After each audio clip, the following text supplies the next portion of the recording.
1900, the American people celebrated the inauguration of President Thomas Jefferson. And Jefferson faced the fact that other nations claimed land in America. Canada, to the north, had French and British settlements. There were Spanish territories in the south and the far southwest. And in the center of the continent was a tract as large as the United States itself, the Louisiana Territory.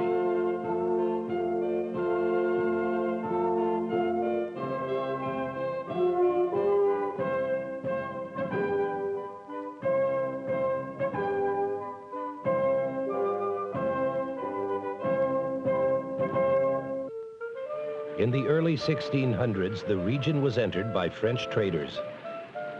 Sent by Samuel de Champlain, the founder of Quebec, they explored the Great Lakes in the Mississippi Valley.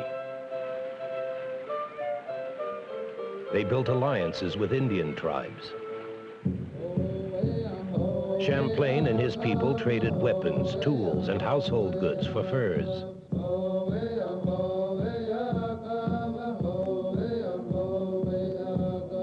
They convinced the French government to invest in further exploration. During the 1600s, French explorers pushed southward and to the west.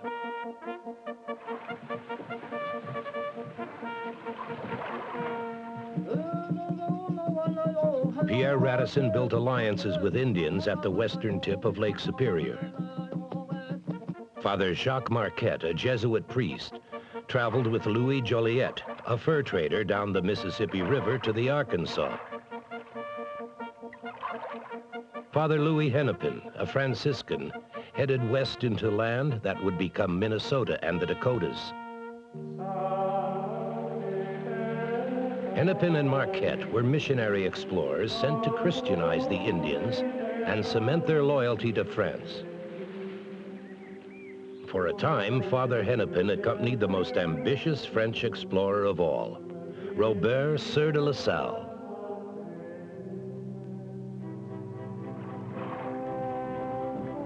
In 1682, La Salle followed the Mississippi River to the Gulf of Mexico. He built forts on land that would become Illinois and Missouri.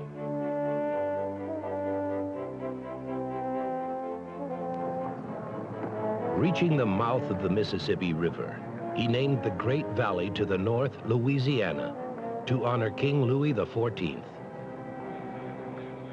La Salle's lieutenant, Henri de Tonty, was skilled at working with the Indians.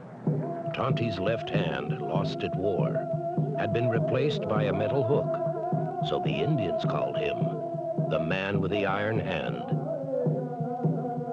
In 1683, La Salle left Tonty with the Indians in Louisiana.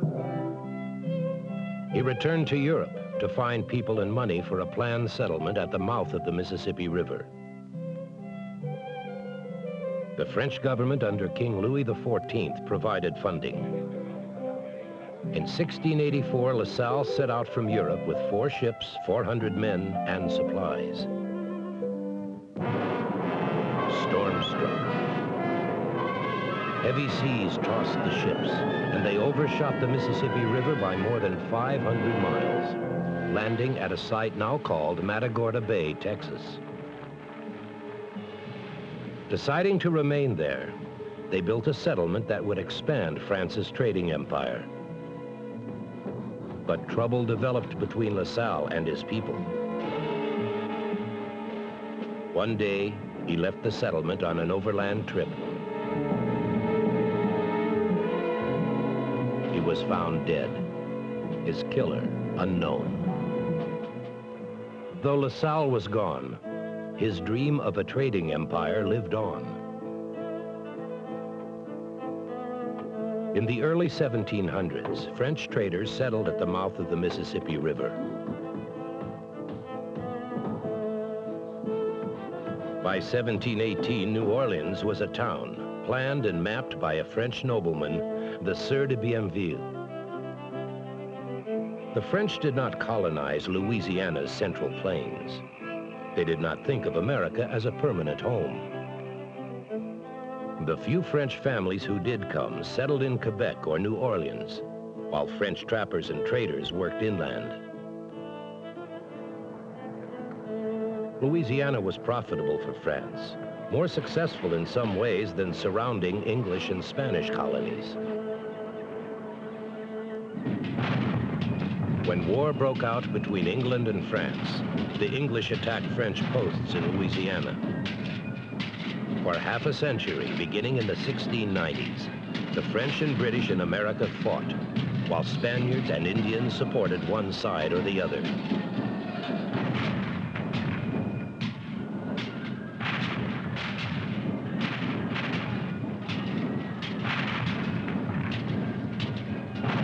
In 1763, the French and Indian War brought victory for Britain and defeat for France.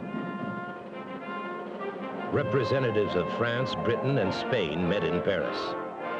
They signed the Treaty of Paris, which gave nearly all French land east of the Mississippi to Britain. New Orleans and French territory west of the Mississippi went to Spain. In the years before America's Revolutionary War, the British Parliament insisted that land west of the Appalachians was to be reserved for Indians. But British colonials defied the law and began moving westward and southward. They built farms and settlements. Some British colonial leaders, like George Washington, supported the illegal settlers. Washington declared, "Any person who neglects the opportunity of marking good lands for his own will never regain it." So British Americans kept on settling the West. In the 1780s, they celebrated the winning of the Revolutionary War. Those who had moved west earlier now legally claimed their land. Adventurers and traders followed, and the Mississippi River became an important trade route. With Spanish permission, New Orleans became a transfer point for American cotton, whiskey, and furs bound for the East Coast and around the world.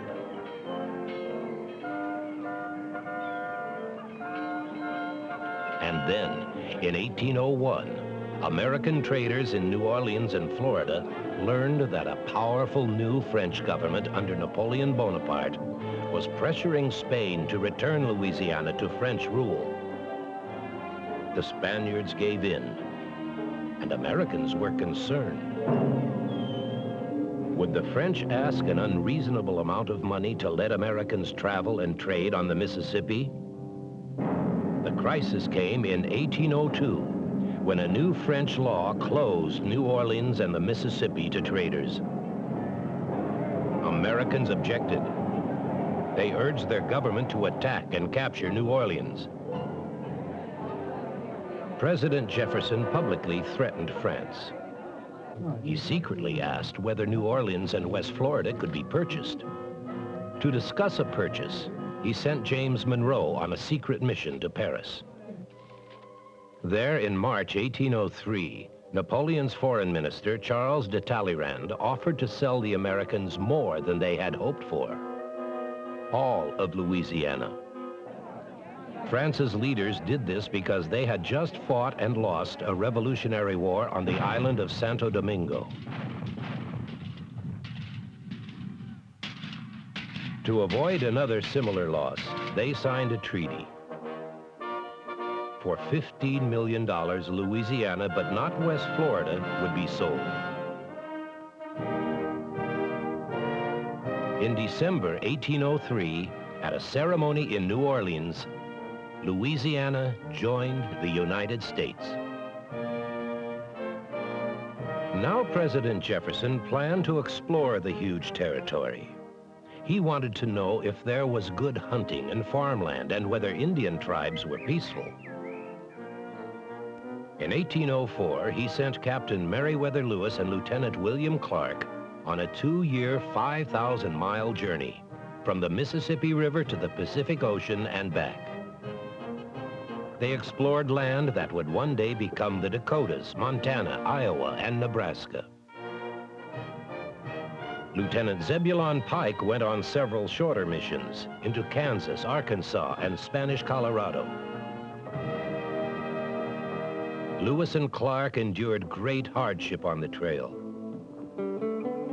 Pike was arrested by Spanish authorities and returned to the United States. But the explorers reported that there was a wealth of wildlife. There were great possibilities for Indian trade. There was strong potential for developing the land. No wonder, when Americans in the East read the news, they began to travel to the new territory. In the 1820s and 30s, pioneer settlers took to the trail. Because of migration, population grew. People in populated regions campaigned for statehood. Louisiana was admitted as the territory's first state. Missouri, the region's second state, became a center for hunters and fur traders bound for the Rocky Mountains.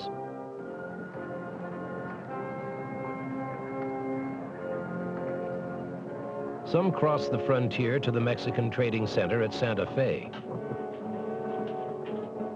Western travelers were led by skilled explorers, mountain men, who had themselves been fur traders and trappers.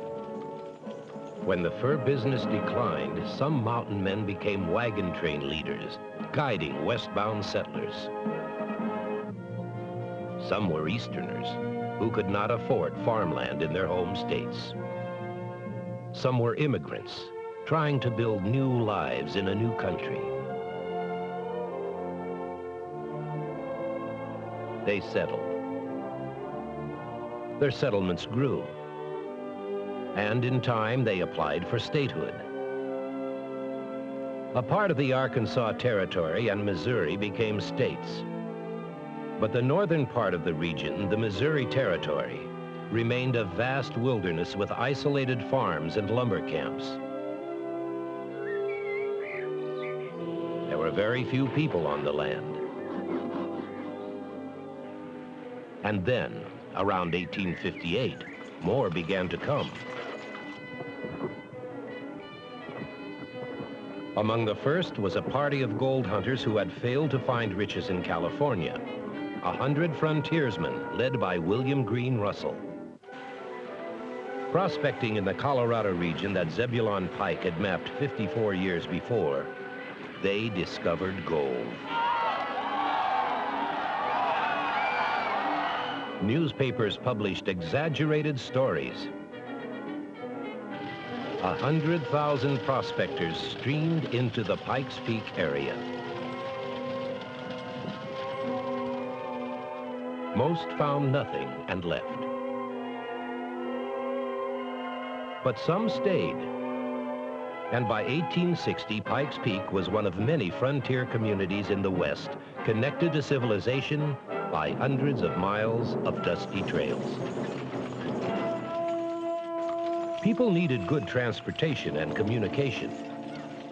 And in 1857, the U.S. Post Office asked stagecoach operators to bid on Western mail service. The contract was won by John Butterfield and William Fargo. Their Overland Express took a month to travel from Missouri to California. Other routes were established, and in 1860, Californians willing to pay a high price could get mail from Missouri in just 8 days by Pony Express. The Pony Express marked the death of old ways, the birth of new. Fast horses and riders were replaced by the telegraph. The stagecoach began to be replaced by railroads.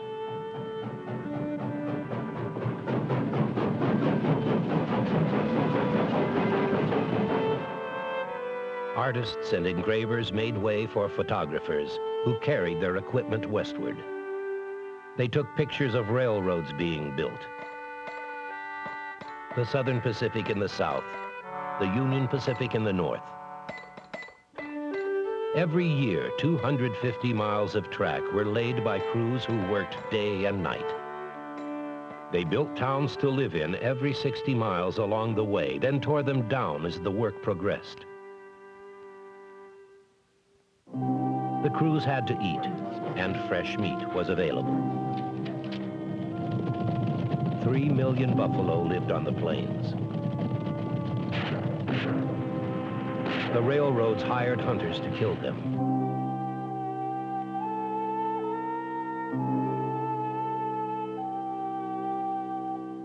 Buffalo Bill Cody was a hunter for the railroads.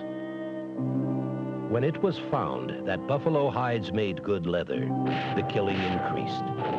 And in 20 years, all but a few buffalo were dead. To most Americans, this was unimportant. To Indians on the plains, it was a disaster. Their religion, food, and clothing had depended on the buffalo.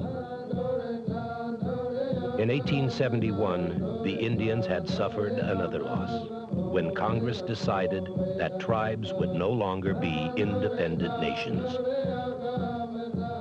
Reservation land could be sold to cattle ranchers and farmers who were coming in ever-increasing numbers. Families were coming for economic reasons. The grassy plains of the West provided food for cattle. Railroads enabled ranchers to profitably ship cattle to eastern markets from Kansas, Wyoming, and South Dakota. Animals were raised on open rangeland with no fences. When farmers built fences to keep cattle from trampling their crops, some cattlemen reacted violently.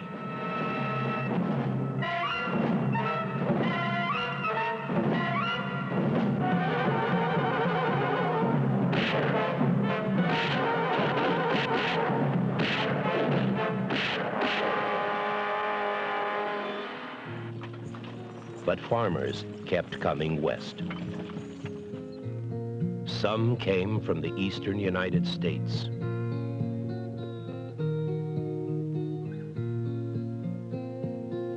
Some came from Europe. Some came from the South, former slaves settling in a land where there had never been slavery. They were called exodusters. Wherever they came from, the pioneer farmers who settled the Central Plains faced hardships. The soil was dry and rainfall scarce. Often only wheat and barley could be grown. There were insects that ate and destroyed crops. There were prairie fires.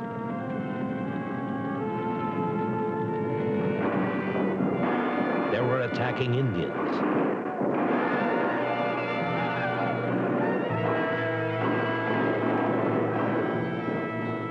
But hard-working farmers stayed on the land.